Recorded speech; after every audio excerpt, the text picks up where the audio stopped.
ரொம்ப அழகா இருக்குங்க. எத்தனை ஆண்கள் சொல்றத விட ஒரு பெண் சொல்றப்ப அது அவ்வளோ அழகா இருக்குது. தேங்க்யூங்க, ரொம்ப சந்தோஷம். இங்க வந்து தம்பிகளை மறந்துடுவீண்டா, ஒரே நிமிஷங்க. அதான் நான் மறந்துடுவேன்.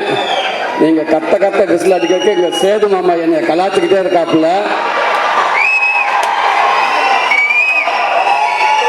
என்ன மாமா புள்ள வாழை இறங்கிட்டாங்களான்னு கேட்டாப்புல.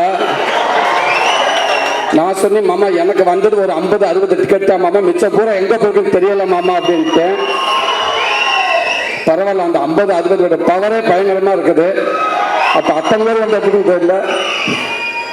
தேங்க்யூ அன்பு தம்பிகளா. இங்க வந்திருக்கிற விடுதலை குடும்பத்தார் அனைவருக்கும், பத்திரிகை நண்பர்களுக்கும், மீடியா நண்பர்களுக்கும், அன்பு தம்பி தங்கைகளுக்கும், அன்பு ரசிகர்கள் உங்களுக்கும் எங்கள் விடுதலை டீம் சார்பாக ஒரு பெரிய நன்றியை சொல்லிக்கிறேன்.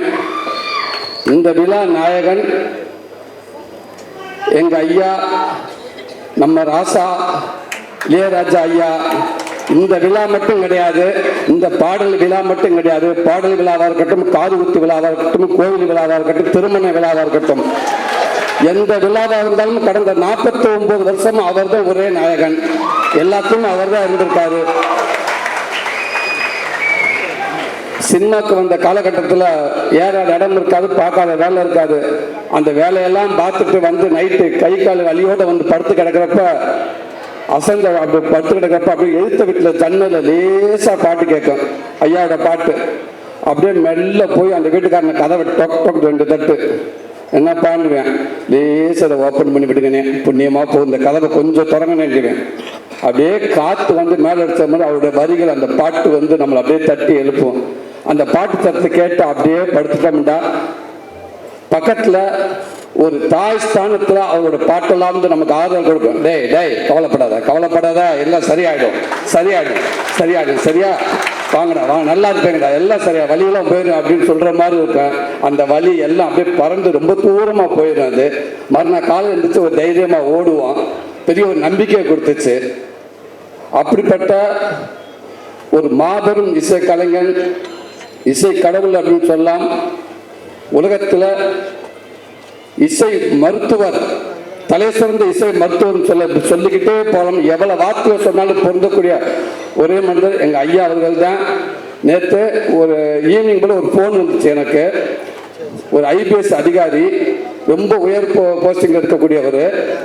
பார்த்து 3 நிமிஷத்துக்கு காலையில் கால் பண்ணிருக்கேன். நான் ஈவினிங் ஒரு 5 மணிக்கு தான் நான் பார்த்தோன்னு பதறுப்பு, என்ன ஆச்சு ஏதாச்சும் எதுவும் பிரச்சனைன்னு சொல்லிட்டு பதறுப்பு, சார் வணக்கங்க சார் நான் கவனிக்கலங்க சார் சொல்லுங்கள் சார் இருந்தேன். என்னங்க அந்த மனுஷன் பாட்டு போட்டிருக்காரு, என்னங்க பாட்டு சார் சாண்டு அந்த தென்னந்தனம் பாட்டு கேட்டீங்க, எத்தனை தடவை நான் கேட்டேன்னே தெரியலைங்க எனக்கு. எங்கள் உண்மைக்கு தொலைக்குதுங்க. அப்படி ஒரு பாட்டு கேட்டுட்டே இருக்கீங்க. உலகத்தில் எல்லாத்துக்கும் ஒரு ஆப்ஷன் இருக்குங்க அந்தந்த காலகட்டத்தில். ஆனால் ஆப்ஷன் இல்லாத ஒரே ஆப்ஷன் இளையராஜா ஐயா மட்டும்தாங்க. அவருக்கு ரீப்ளேஸ்மெண்ட் யாருமே கிடையாதுங்க, அது அவர் மட்டும்தாங்க அப்படின்னு சொல்லுவாங்க. ரொம்ப சந்தோஷமா இருக்குங்கய்யா. வாழ்க்கையில் மிகப்பெரிய பதிவு சமீபத்தில் எனக்கு நடந்துச்சு. ஒரு 10 நாளைக்கு முன்னாடி அந்த பாடல் வெளியீட்டு விழா அன்னைக்கு சாரோட ஆஃபீஸுக்கு போகிறப்ப நான் ஃபஸ்ட்லேயே வந்துட்டேன். அங்கே யார் இருக்கான்னு கேட்டு, யாருமே இளையராஜா ஐயா மட்டும்தான் இருக்காங்க அப்படின்னு. டிரைவர்கிட்ட டக்குன்னு வண்டி ஓரங்கிட்டு அப்படின்ட்டேன். வெயிட் பண்ணு, அதாவது வந்ததுக்கப்புறம் போகலாம் அப்படின்னு. சொக்கலிங்க பங்காளி வாங்க போறாரு, சும்மா இருங்க அவர் மட்டும்தான் இருக்காருன்னு. ஏன்னா அவர்கிட்ட போய் உட்காந்து பேசுறதுக்கு நம்மள ஒரு ஆளே இல்லை, இருந்தாலும் யாராவது வரட்டும் அப்படின்ட்டு பயத்திலே இருந்தேன். சீக்கிரம் வாங்க, சேது வந்துட்டார் பேசிக்கிட்டு இருக்காருன்னு சொன்னாங்க. உடனே விட்றா வண்டியா அப்படின்ட்டேன். வேகமாக வந்து உட்காந்துருந்தேன். ஐயா கிட்ட ஆசீர்வாதம் பக்கத்தில் உட்காந்துருந்தேன். அடுத்து வெற்றிமாறன் வந்தார். அதாவது அவர் பக்கத்தில் உட்காந்துருக்கப்போ அவர் நிறைய விஷயங்கள் ஷேர் பண்ணியிருக்கலாம், எவ்வளோ விஷயங்கள். ஆனால் அவர் ஆரம்ப காலகட்டத்தில் சினிமாவுக்கு எப்படி அந்த மியூசிக்குள்ள வந்தார், அவங்க குருநாதர் யார், அவங்க அண்ணன் யார், அவங்க அம்மாவை பற்றி நான் எப்படி கற்றுக்கிட்டு எனக்கு எங்கே தோன்றுச்சு, முதல் டியூன் நான் எப்படி பண்ணேன், எது மூலமாக எனக்கு வாழ்த்து கிடச்சிச்சு. அதுக்கப்புறம் யோசிச்சு பார்த்து, ஓ இது நமக்கு வந்து கைதட்டு இல்லையா, அப்போ நமக்குன்னு ஒரு கைதட்டு வரும்னு சொல்லிட்டு நான் ஆரம்பித்து ஒவ்வொன்றும் அப்படின்னு சொன்னார். அதையெல்லாம் கேட்குறப்ப பக்கத்தில் இருந்துட்டு இப்படி ஒரு பேசுகிற வாழ்க்கை செயற்படுறப்ப அந்த பதிவுக்குள்ளே நம்ம இருக்கோம் இல்லையா, அந்த பக்கத்தில் ஓரமாக கைகட்டி உட்காந்துருந்தது இல்லையா, இது என் வாழ்நாள் மிகப்பெரிய பொக்கிஷம் இல்லையா.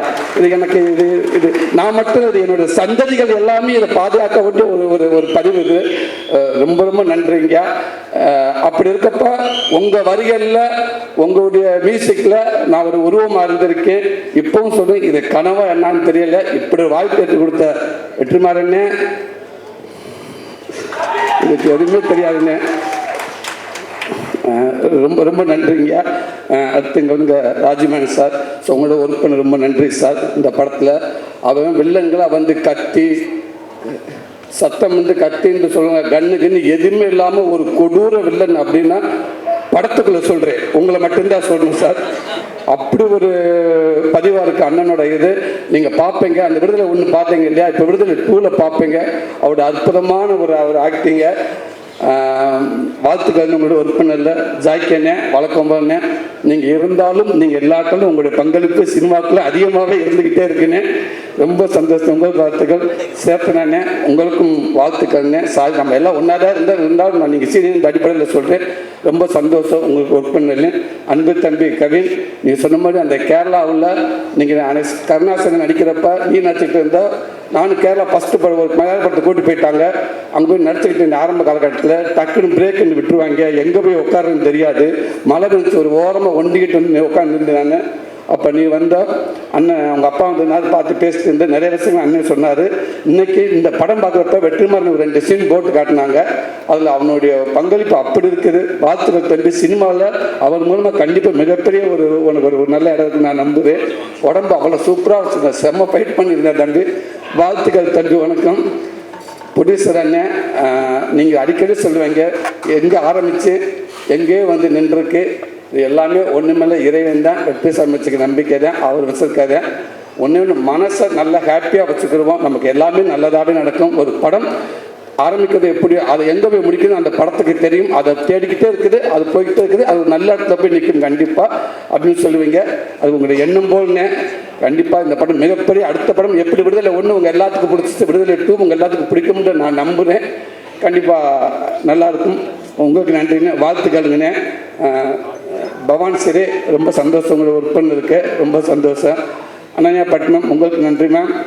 தமிழண்ணே நன்றிங்கண்ணே. சார் உங்களுக்கு வாழ்த்துக்கள் சார். சேது மாமா, லவி மாமா, கொஞ்சம் படம் பார்த்தேன். படம் பார்த்துட்டு அப்போ நான் சொன்னேன், இந்த லவ் ஏரியா ஒன்று பண்ணியிருக்காரு மனுஷன், வேறு லெவல். அது உண்மைக்கு, அதாவது டைலாக் பேசி ஆக்சிடென்ட் பண்ணி நடிச்சிடலாம். ஒரு 5 நிமிஷம் ஒரு 10 செகண்ட் ஒரு லவ்வை வந்து லவ் பண்ணி நம்மளை ஹோல்ட் பண்ணுறது பெரிய விஷயம். ஆனால் ஒரு சீன் ஃபுல்லாக மஞ்சு மேம் மாமாவை சேர்ந்து டைலாக்கே பேசாமல் அந்த ஒரு சீன் ஃபுல்லாக ஒரு லவ்வை எப்படி சொல்கிறது, உன்னை எனக்கு பிடிச்சிருக்கா அப்படின்னு கேட்குறதுக்கு அவர் ஆக்ட் பண்ணியிருப்பாப்புல. மிகப்பெரிய ஆக்டிங். அது மிகப்பெரிய ஆக்டிங். நம்மளை அறியாமல் ஒரு நடிகை நடிக்கிறப்போ பார்க்குறப்ப நம்ம அந்த மூஞ்சி நம்ம கை காலம் நம்மள அறியாமல் அவங்களோட அப்படியே போய்கிட்டே இருக்கும். அப்படி ஒரு அந்த சீன் அது. ஐ லவ் யூ மாமா. இதான் மாமா, நீ இன்னும் மேலும் நீ மிகப்பெரிய இடத்துல இருக்க மாமா. இந்த படம் இன்னும் மேலும் மிகப்பெரிய நடிகனாக கொண்டு போய் சேர்க்கணும்னு நான் இறைவனை நம்புறேன் மாமா. வாழ்த்துக்கள் மாமா. எங்கள் அண்ணன் வெற்றிமாறன் எப்படி சொல்கிறது, விடுதலைக்கு முன் சூரி, விடுதலைக்கு பின் சூரி, கீப்பு மாதிரி அப்படி மாற்றி எழுதலாம். வெற்றிமாறன்ங்கிற யூனிவர்சிட்டியில் விடுதலைங்கிற ஒரு டிகிரி படித்ததுக்கு அப்புறம் தான் என் வாழ்க்கையே மாறிடுச்சு நான் நினைக்கிறேன். சினிமாவை நான் பார்க்குறது மாறிடுச்சு, சினிமா என்ன பார்க்குறதோ மாறிடுச்சு நான் நினைக்கிறேன். அதுக்கு முன்னாடியெல்லாம் வந்து என்னோடய படங்கள்லாம் பார்த்துட்டு வந்து உங்கள் படங்கள் நல்லா இருக்குது, காமெடிகள்லாம் நல்லா இருக்குது, அந்த காமெடி நல்லா இருக்குது, இந்த நல்ல ஃப்ளோவில் போயிட்டுருக்குடா, கொஞ்சம் அமைதியாக அந்த காமெடி நல்லா இருக்குது, இந்த காமெடி நல்லா இருக்குன்னு சொல்லுவாங்க. அப்போ நான் சொல்லி உண்மைக்கே டைரக்டருக்கு ரொம்ப நன்றிங்க அப்படின்னு சொல்லுவேன். ஆனால் இன்றைக்கி நீங்கள் பார்க்குறப்ப உண்மைக்கே ஒரு நல்ல நடிகனாக இருக்கீங்க. நீங்கள் அந்த இடத்துல அந்த படங்கள் பார்க்க சூப்பராக நடிச்சிருக்கீங்க, இந்த சீன் நல்லா நடிச்சிருக்கீங்க. நீங்கள் குமரசனாகவே இருக்கீங்க. உங்களை பார்க்குறப்ப அந்த சூரியன்றது எங்கேயுமே தெரியல, குமரசனாகவே இருக்குது அப்படின்னு சொல்லுவாங்க எல்லாரும். உண்மைக்கு எனக்கு ரொம்ப சந்தோஷமாக இருக்குது. அது மூலமாக எனக்கு ஒரு கைடன்ட்டு அண்ணன் மூலமாக ஒரு கைடன்ட்டு ஒன்று கிடச்சிச்சு. அதுவும் எனக்கு நல்ல பேர் வாங்கி கொடுத்துச்சு. கொட்டுக்காளிங்கிற படமும் எனக்கு நல்ல பேர் வாங்கி கொடுத்துச்சு. எவ்வளோ பேர் என்னை வாழ்த்துனாங்க. கமலாசன் சார் அதை பார்த்துட்டு ஒரு 4 பக்கம் லெட்ரு எனக்கு கொடுத்தாரு, எங்கள் டீமுக்கு கொடுத்தாரு. அதில் அந்த சூரியங்கிற ஒருத்தர் எங்கேயுமே தெரியல, பாண்டியாருன்னு தெரிஞ்சாருன்னு சொன்னார். இது எல்லாத்துக்கும் காரணம் வெற்றிமாறன் அண்ணன் மட்டும்தான். இது அவர் தான் எல்லாத்துக்கும் காரணம். அவர் ஆரம்பித்து வச்சது தான் இன்னைக்கு இவ்வளோ தூரத்துக்கு போயிட்டு இருக்கு நான் நினைக்கிறேன். ரொம்ப நன்றிங்கண்ணே.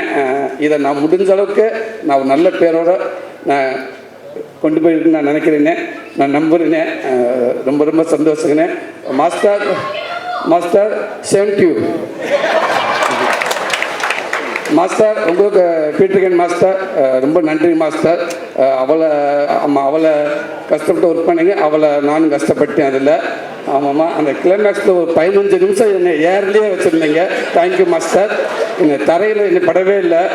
ஒரு இடத்துல காலெலாம் கிழிச்சு ஒரு 2 தையல் போட்டு ஒரு 4 தையல் போட்டாங்க. திருப்பி வந்து அப்புறம் திருப்பி அந்த தையல் பிரிஞ்சு போச்சு. திருப்பி போனேன், திருப்பி 4 தையல் போட்டாங்க. திருப்பி வந்து திருப்பி பிரிஞ்சிருச்சு. திரும்பி அங்கே போகலான்னு சொக்கல்கிட்ட கேட்குறப்ப சொக்கல்னு சொன்னார், அந்த டாக்டர் கொன்னே முடியா மனுஷன், வேறு ஹாஸ்பிட்டலுக்கு போகலாம் அப்படின்றாரு. திருப்பி அந்த டாக்டர் போனோம். அவர் அப்படியே பார்த்தாரு, என்ன விளையாடுறீங்களான்னு கேட்டார். இல்லைங்க இது கேட்கலான்னு பீட்டர்கன் மாஸ்டருக்கு அவர்கிட்ட போய் கேளுங்க அப்படின்னு. இவ்வளோ வேலையில் உட்காந்துருக்க போய் ஹஸ்பண்ட் சொல்லிக்கிட்டே இருப்பேன், தயவு செய்து வீட்டில் எது போனீங்கன்னு வந்து எதுவும் சொல்லிடுறாங்கடா, எதுவும் சொல்ல வேணாம் அப்படின்னு சொல்லியிருந்தேன். அதை மீறி ஃபோன் வந்துக்கிட்டே இருந்துச்சு. சுரேஷ் நீ எதுவும் சொன்னியா? நான் சொல்ல சார். நீ சொன்னியா? நான் சொல்லலை. ஏன் அப்போ ஃபோன் மாற்றி மாற்றி அடிச்சுக்கிட்டே இருக்கா? நாங்கள் சொல்லவே இல்லை சார். ஃபோன் வந்துச்சு சார், திருப்பி ஃபோன் வருது, கொடு. என்னம்மா ஏங்க இப்படி பண்ணுறாங்க? சொல்லவே மாட்டேங்கிறாங்க.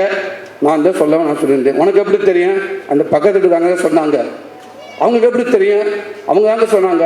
கொடைக்கானலில் மலை பூண்டு கிலோ வந்து 150 ரூபாயாமுங்க. தக்காளி 200 ரூபாயாங்க. சின்ன வெங்காயம் இருக்குங்க. இந்த கொம்பு தேன் இல்லை, அதெல்லாம் வாங்கிட்டு வாங்கிட்டாங்க. கொம்பு தேன் சிம்பு தேன் ஒன்று கொண்டே விடுவேன். இங்கே நான் இருக்கிற இருப்பேன்னா கால் உடனே ஒட்ட வச்சுக்கிட்டே இருக்கிறேன். கொம்பு தேனும் மலை பூண்டை வை அப்படின்னு. இதுதாங்க எங்கள் வீட்டில் இருக்கிறது பலவு. இதுதான் வாழ்க்கை முடிஞ்சு வச்சு. ஸோ அப்படி ஒரு பெரிய நினைவுகளை கொடுத்துக்கிட்டே இருக்கீங்க மாஸ்டர். அடுத்தடுத்து உங்களுக்கு ஒரு பண்ணிட்டு நினைக்கிறேன் master. Thank you master, thank you master. இவ்வளோ நேரம் எனக்கு ஒரு நல்ல ஒரு வாய்ப்பு கொடுத்தீங்க. இப்படி மீண்டும் இந்த விடுதலை படம் உங்கள் எல்லாத்தையும் ஒரு திருப்திகரமான ஒரு படமாக அமையும் அப்படின்னு நான் நம்புகிறேன். இங்கே வந்திருக்க அத்தனை பேர்த்துக்கும் நன்றி. தேங்க்யூ.